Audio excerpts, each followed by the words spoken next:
तो कहानी की स्टार्टिंग में हम एक लेडी को देखते हैं और उसके पास में ईयरविग नाम की एक छोटी सी बच्ची होती है और वो किसी से बचकर भाग रही थी। तो अभी हम उसके पीछे एक पीले कलर के कार को देखते हैं जो कि उसको चेज कर रहा था और वो लेडी चाहकर भी उस कार से अपना पीछा नहीं छुड़ा पा रही थी। अब इससे परेशान होकर वो लेडी अपने मैजिक से उस कार पर अटैक कर देती है। अब थोड़ी देर के बाद हम उस लेडी को देखते हैं जिसने उनसे अपना पीछा छुड़ा लिया था और एक अनाथ आश्रम में आई थी। इसके बाद वो अपने बेटी और उसके साथ में एक लेटर को छोड़कर वहां से चली जाती है। वहीं अपने मदर के जाने के बाद बेबी काफी ज्यादा रोने लगती है, जिसको सुनकर अंदर से एक लेडी आती है और वो उस बेबी को उठाकर उसको शांत कराने लगती है। तो अभी उस लेडी के असिस्टेंट को उस बेबी के पास से वही लेटर मिलता है जिसमें लिखा था कि वो 12 विचेस से अपना पीछा छुड़ा रही है और जब तक वो अपना पीछा उनसे नहीं छुड़ा लेती है तब तक आप ही को मेरे बेबी का ख्याल रखना होगा। अब इस बात से असिस्टेंट काफी ज्यादा परेशान हो जाती है और मेड्रॉन से कहती है कि इसकी मदर के ताल्लुकात 12 विचेस से हैं, तो जरूर ये भी एक विच होगी। पर मेड्रॉन उसके बातों पर ध्यान नहीं देती क्योंकि वो बीच के ऊपर यकीन नहीं करती थी। इसके बाद मेड्रॉन उसको लेकर अंदर जाती है और सभी बच्चों से उस बेबी को मिलवाती है और उसका नाम बदलकर एरिका रख देती है। इसके बाद हमें कुछ सालों बाद का सीन दिखाया जाता है जहां पर एरिका और उसके दोस्त भूत बनकर शमशान में जाते हैं। अब भूतों को देखकर मिस्टर जेनकिंग नाम का एक ओल्ड मैन काफी ज्यादा डर जाता है और वहां से भाग जाते हैं। अगले सीन में हम एरिका और उसके दोस्त कास्टर को देखते हैं जो कि छत पर थे, जहां पर कास्टर उससे पूछता है कि जब कोई फैमिली तुमको एडॉप्ट करने आएगी तो क्या तुम हमको छोड़कर चली जाओगी। इस पर एरिका बोलती है कि तुम ऐसा क्यों सोच रहे हो, मैं तुम लोगों को छोड़कर कहीं भी नहीं जाने वाली हूँ। इसके बाद हम अगले दिन का सीन देखते हैं जहाँ पर मेड्रॉन को बच्चों के हरकत के बारे में पता चल गया था और वो अपने असिस्टेंट से इसके बारे में पूछती है कि आखिर बच्चे रात में शमशान में कैसे गए, जिस पर वो कुछ भी नहीं बोल पाती क्योंकि उसको इसके बारे में कुछ भी पता नहीं था। तो अभी एरिका मेड्रॉन के पास में आती है और उनको कल रात के सभी बातों के बारे में बता देती है और बोलती है कि आज हमारे ग्रुप के एक बच्चे को एडॉप्ट किया जाने वाला है, तो इसी की खुशी में हमने फेयरवेल पार्टी रखी थी। मैं आपको भी इसमें इनवाइट करने वाली थी पर आप किसी काम से सिटी से बाहर गई थी तो मैं आपको इनवाइट नहीं कर पाई। वहीं एरिका के बातों को सुनकर मेड्रॉन उसको गले से लगा लेती है और उसे माफ कर देती है। अगले सीन में हम कुछ फैमिली को देखते हैं जो कि बच्चों को एडॉप्ट करने आए थे और उनमें 2 विचेज भी शामिल थे, पर मेड्रॉन उन दोनों को नहीं पहचान पाती। इसके बाद वो बीच उन बच्चों में से एरिका को सिलेक्ट करती है पर एरिका उनके साथ में जाने से मना कर देती है। पर मेड्रॉन के काफी ज्यादा समझाने के बाद एरिका उनके साथ में जाने के लिए रेडी हो जाती है। अगले सीन में हम एरिका को देखते हैं जो कि उन विच के साथ में चली जाती है, जिससे उसके दोस्त और मेड्रॉन काफी ज्यादा उदास हो जाते हैं। अगले सीन में हम एरिका को देखते हैं जो कि उन बीच के साथ में उनके घर पर आ चुकी थी और वो यहाँ के रास्तों को काफी ध्यान से देख रही थी ताकि मौका मिलते ही वो यहाँ से भाग जाए। पर तभी अचानक से वहाँ के सभी दरवाजे खुद ही बंद हो जाते हैं। इसके बाद वो घर के अंदर जाती है जहाँ पर वो लेडी बीच जिसका नाम बेला यागा था वो उसको बताती है कि हमने तुमको इसीलिए एडॉप्ट किया है ताकि तुम हमारा काम कर सको। इस पर एरिका मान जाती है पर उसको मैजिक सिखाने को बोलती है। इस पर बेला यागा मान जाती है और एरिका को अपनी पर्सनल असिस्टेंट बना लेती है और इसके बाद वो तुरंत एरिका को काम पर भी लगा देती है और वो एरिका को वॉर्न भी करती है और वो एरिका से मेड्रॉन को परेशान करने से मना भी करती है। इस पर एरिका उससे पूछती है कि क्या ये वही मैंड्रीन है जिसके सर पर 2 सींग है। इस पर बेला यागा उसको बताती है कि उसके सींग बाहर तभी आते हैं जब वो गुस्से में होता है और तुम जितना हो सके उससे दूर रहने की कोशिश करना। इसके बाद बेला यागा बुक की मदद से कोई पोशन बनाने लगती है,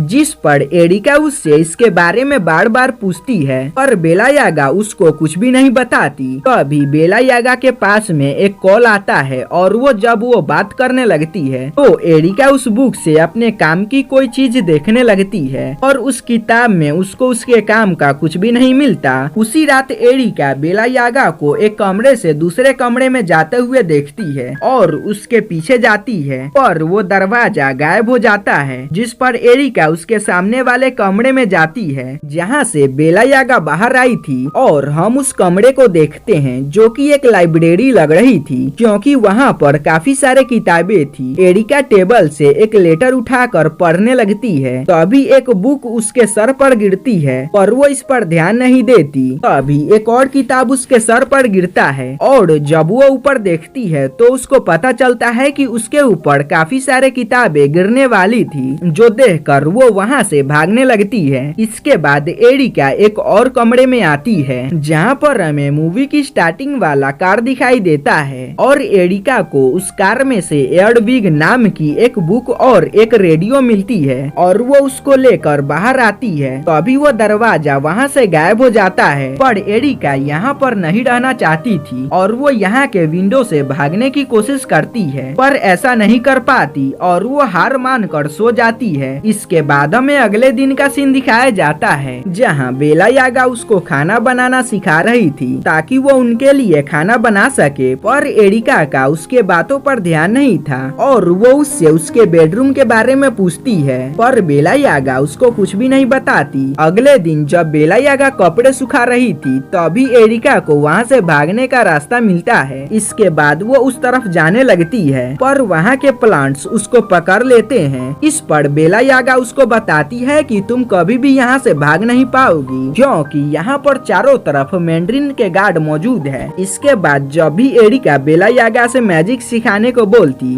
तब बेला यागा उसके बातों को टाल दिया करती थी। अब इससे एरिका समझ जाती है कि बेला यागा उसको मैजिक नहीं सिखाने वाली है। एक दिन जब एरिका अपने कमरे में जा रही थी तभी उसको मैंड्रिन कुछ करता हुआ दिखाई देता है। इसके बाद वो कमरे में जाकर बैटरी खोजने लगती है ताकि रेडियो को चालू कर सके। कुछ देर खोजने के बाद एरिका को बैटरी मिल जाती है। इसके बाद वो रेडियो में बैटरी लगाती है तो अभी वहाँ पर बेला यागा का पालतू बिल्ला आ जाता है जिसका नाम थॉमस था और वो दोनों जल्दी ही दोस्त बन जाते हैं, क्योंकि वो दोनों बेला यागा से काफी ज्यादा परेशान थे। इसके बाद एरिका रेडियो को ऑन कर देती है और उसको रेडियो का सॉन्ग काफी ज्यादा पसंद आता है और वो डेली इसी गाने को सुना करती और मैंड्रिक का तस्वीर बनाया करती थी, पर वो ड्राइंग अच्छा नहीं बना था और वो पन्ने को फाड़ कर फेंक देती है। तो अभी उस दीवार पर रेड कलर का कुछ ग्लो करने लगता है, पर एरिका को कुछ भी समझ में नहीं आ रहा था। थॉमस बताता है कि ये सब मैंड्रिक कर रहा है क्योंकि उसको ये सब पसंद नहीं है और इस दीवार की दूसरी ओर उसी का कमरा है। अब थॉमस को बोलता हुआ देखकर एरिका काफी ज्यादा खुश हो जाती है। थॉमस उसको बताता है कि तुमको जो स्पेल चाहिए वो उस बुक के आखिरी पन्ने पर है। इसके बाद एरिका थॉमस के साथ में बेला यागा के उस किताब के पास में आ जाती है और उस किताब में अपने काम के स्पेल को खोजने लगती है और बहुत ही जल्दी एरिका को वो स्पेल मिल जाता है और वो मैजिक दूसरे मैजिक से बचने का था। इसके बाद एरिका उस स्पेल का यूज करके पोशन बनाने लगती है और उस किताब से कुछ स्पेल गायब थे, पर थॉमस ने उस स्पेल को बेला यागा से सुना था और वो अपने छोटे से दिमाग पर जोर देकर उस स्पेल को एरिका को बताता है, जिसका यूज करके एरिका पोशन बनाने लगती है और वो कामयाबी हो जाती है। अब ये देखकर थॉमस हंसने लगता है क्योंकि उसको वो स्पेल याद नहीं था और उसने तुक्का भेड़ा था। इसके बाद एरिका उस पोशन को सबसे पहले थॉमस की बॉडी पर लगाती है और इसके बाद वो खुद के बॉडी पर भी पोशन को लगाती है। अगले सीन में एरिका बेला यागा से मैजिक सिखाने को लेकर बहस करना स्टार्ट कर देती है। इस पर बेला यागा बोलती है कि तुम अपने काम पर ध्यान दो, मैंने तुमको यहाँ पर काम करने के लिए रखा है, मैजिक सिखाने के लिए नहीं। अगले सीन में मैंड्रिक एरिका को अपना फेवरेट लंच देता है, जो देखकर एरिका इमोशनल हो जाती है और जब बेला यागा घर से बाहर जाती है तो एरिका और थॉमस मिलकर एक और मैजिक को परफॉर्म करते हैं, पर रेडियो की आवाज सुनकर वहाँ पर मैंड्रिक आ जाता है, जिसको देखकर थॉमस डर कर चुप हो जाता है। पर मैंड्रिक यहाँ पर एरिका के लिए खाना लेकर आया था, साथ ही वो एरिका से काफी अच्छे से बात कर रहा था। इसके बाद हमें एरिका के मैजिक को देखते हैं जो कि एक डॉल के ऊपर था, पर इसको कंप्लीट करने के लिए उसको बेला यागा के बाल चाहिए थे, पर उनको बेला यागा के कमरे के बारे में पता नहीं था, तभी बेला यागा वापस आ जाती है, जिस पर एरिका डॉल को अपने कमरे में छुपा देती है। इसके बाद एरिका बेला यागा के कमरे के बारे में जानने के लिए एक दीवार में स्क्रू ड्राइवर से छेद करती है, पर वो कमरा मैंड्रिक का था